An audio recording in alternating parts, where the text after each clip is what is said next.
તો હવે વાત કરીએ આપણે અમદાવાદની. તો 2008ના અમદાવાદ સિરિયલ બ્લાસ્ટ કેસમાં આજે ગુજરાત હાઈકોર્ટે ઐતિહાસિક ચુકાદો આપ્યો છે.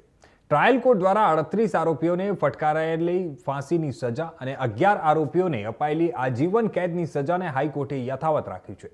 દોષિતોની તમામ અપીલો ફગાવી દેવામાં આવી છે અને સાથે જ બ્લાસ્ટમાં જીવ ગુમાવનાર તમામ મૃતકોના પરિવારજનોને 31 માર્ચ 2027 સુધીમાં 10-10 લાખ રૂપિયાનું વળતર ચૂકવવાનો પણ આદેશ આપવામાં આવ્યો છે.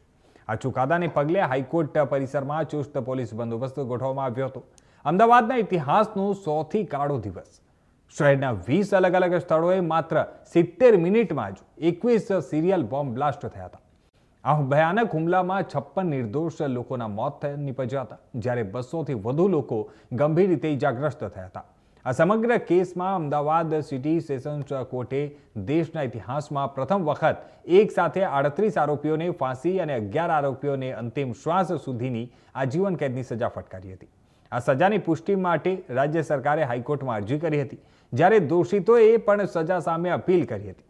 લાંબી કાનૂની પ્રક્રિયા બાદ આજે ગુજરાત હાઈકોર્ટે તમામ અપીલો ફગાવી દીધી છે અને ટ્રાયલ કોર્ટનો ચુકાદો યથાવત રાખ્યો છે અને સાથે જ તમામ મૃતકોના પરિવારજનોને 31 માર્ચ 2027 સુધીમાં 10-10 લાખ રૂપિયાનું વળતર ચૂકવવાનો આદેશ પણ આપવામાં આવ્યો છે.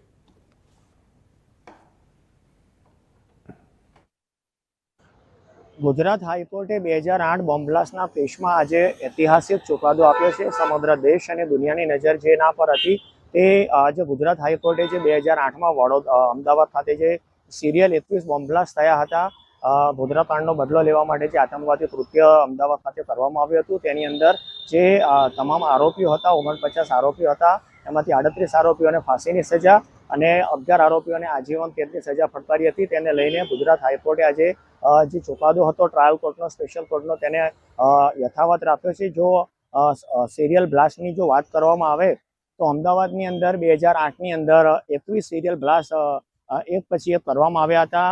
આતંકવાદી લોકોએ જે આ કૃત્ય હતું તેને ગંભીર રીતે પરિણામ આપવા માટે બોમ્બ બ્લાસ્ટના બાદ જ્યારે સારવાર ઘાયલોને જ્યારે સિવિલ હોસ્પિટલ અને એલજી હોસ્પિટલ લઈ જવામાં આવે તો ત્યાં આગળ પણ બોમ્બ બ્લાસ્ટ કરવામાં આવ્યું હતું.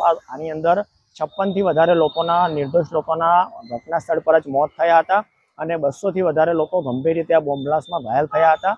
ગંભીરતાની આ જે આતંકવાદી કૃત્યની ગંભીરતાને જોતા મંગળવારના દિવસે 2022માં સ્પેશિયલ કોર્ટે તમામ આરોપીઓને ફાંસીની સજા, 38 આરોપીઓને ફાંસીની સજા અને 11 આરોપીઓને છેલ્લા શ્વાસ સુધી એટલે કે આજીવન કોર્ટની સજા સંભાળવામાં આવી હતી.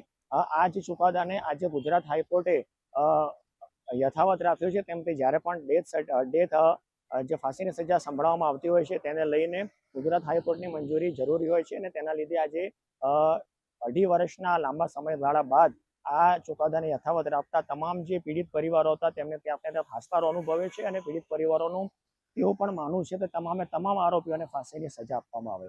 Himanshu Joshi, India news, Ahmedabad.